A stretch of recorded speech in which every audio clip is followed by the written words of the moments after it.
My name's Aaron, welcome back to my channel. How are you? I'm fantastic and I'm doing really well. And today I am viewing from the House of Creed, and I'm going to mess this up, Erolfa. This is £190 for 50ml and 100ml is 265. The notes are bergamot, lemon, orange, violet, cumin, basil, rosemary, melon, hanutza, jasmine, ginger, coriander, pepper, basil, cedarwood, sandalwood, oak moss and amber musk. Hooray! Do we have our bottles of Erolfa by the House of Creed? Are we engaged with the higher stuff? Let's get testing. This is a plastico cap. So let's look at this fabulous atomizer.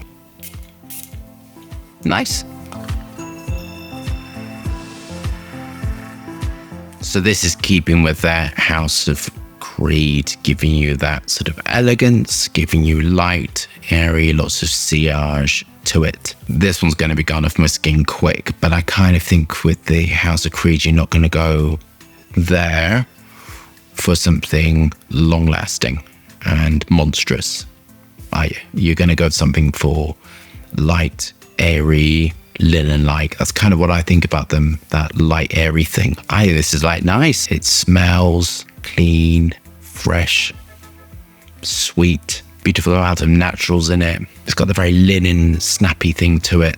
I'd say if this didn't have the sweetness in it, it would, for me, would be unwearable. So this is being beautifully balanced. The sweetness of the ethyl vanillin and the cleanness, that cleanness of the benzoyl salicylate, cis-3-hexanyl salicylate, which I've mentioned previously, can be used to assimilate into tuberose accord. If you work with other aroma chemicals, it can be used to give freshness and cleanness. I bet that House of Creed go through tons and tons of Hedione. They use masses and masses of Hedione. See something very interesting. There is Hedione, highis Hedione, and I think there's another variation called, which is something like very, very highis Hedione, or there'll be a name for it. Highis Hedione, the one I get is, I think it's HCl 70.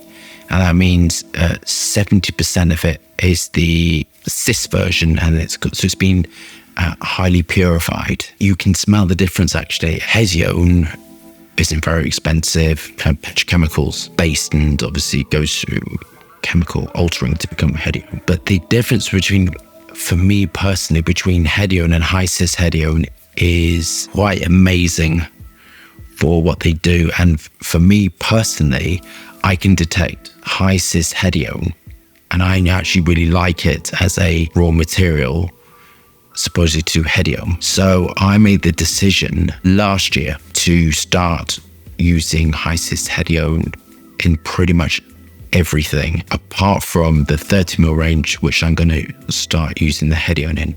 And that's simply because you get more lift, you get more, you can just detect it more. I can detect it more. And it has more lift and more sort of clean floralness to it. It just smells more snappy, more cleaner. And Hedione, when you smell the difference between the two, it really is like miles apart. The downside to that is that highis Hedione is insanely expensive. I mean, it's insanely more expensive, but you kind of can detect the difference in the work. Personally, I'm always after improving my work, and I'm always after passing on these better raw materials to my customers. That was a business decision I made. It wasn't really a business decision. I kind of thought, I can notice the difference. And I like how it acts in a fragrance. Highis Hedione in a fragrance gives you more lift, gives you more airiness, gives more sort of a slight white floral, not really white floral sort of thing to it. Anyway, this is Hedione. This is Hedione with sort of ethyl vanillin and the cashmerin, benzoyl salicylate, and cis-3-hexanyl salicylate. And I mentioned before, benzoyl salicylate is solid at room temperature, which means it's sort of anchoring to the skin because it's altering the viscosity within a formula.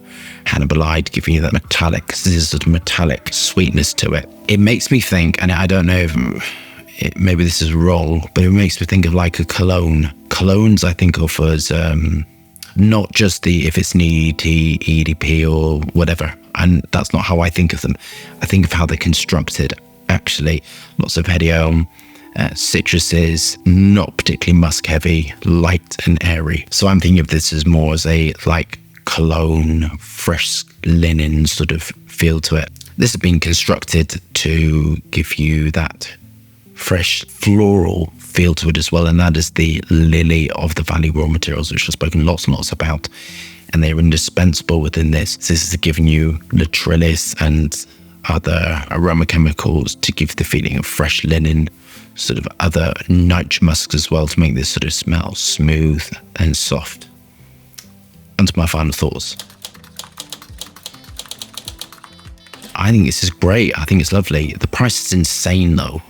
I mean, I'm going to put it out there. The price is insanity. That's what I think. That's in my opinion, of course. I mean, I think you're really paying for the name. I think you're paying for the prestige of having it. I think it's a beautiful smell. It smells very, very unisex. It smells very clean, like fresh, clean cotton. It's got that sort of snappiness to it. But do you know what it reminds me of? It reminds me a little bit of the work of Francis Curtijan. He does this white linen, aldehydic, slightly terpenal work beautifully. I think he's a master in that. I'm not really partial to that. So I wouldn't be something I reach to unless I was doing something like on a plane or on a car and I just want a smell of clean washing or inoffensive. It's not something I would reach for. This you could take and put it into the House of Maison Francis Curtijan or Dior now. I think this sort of smells very French and eloquent. The price is insane though. And if for that price, which is like, let's say, let's round it up to 200 for 50 mil. For 200 for 50 mil, I would want it to perform off the charts. I'd want it to have that insane projection, that insane longevity. I would want some crazy raw materials in it, neroli, a little bit of jasmine. I'd love all those sort of things in it, you know, some sort of exquisite sandalwood or something. The price is kicking me, if I'm honest with you. The fragrance, I think, is suitable for all people, all occasions. I think it's a great work fragrance. It's so inoffensive and so clean smelling. I don't know who wouldn't like this. This is an instant likable fragrance. It's been beautifully created. It smells stable. You're not going to get insane longevity from this. I mean, I don't think you are. Maybe there are some people out there who particularly do, but not on me. I'm going to mark it an 8 out of 10. I actually really like it. I like the smell of it. Projection is not too great. The price is awful, in my opinion, but I kind of really love it. And I think if see £200 for a fragrance doesn't really bother you, then kind of great. This is a great work fragrance or, you know, just a great fragrance to wear. But I don't think it's kind of like, give me, in my opinion, £200 worth. So I live there, but I do really like it. And I think it's a beautiful scent. So if you love that review, thumbs up and subscribe for fascinating, interesting content, lots of moving hands and lots of fragrance views. Hope staying safe and well. See you soon.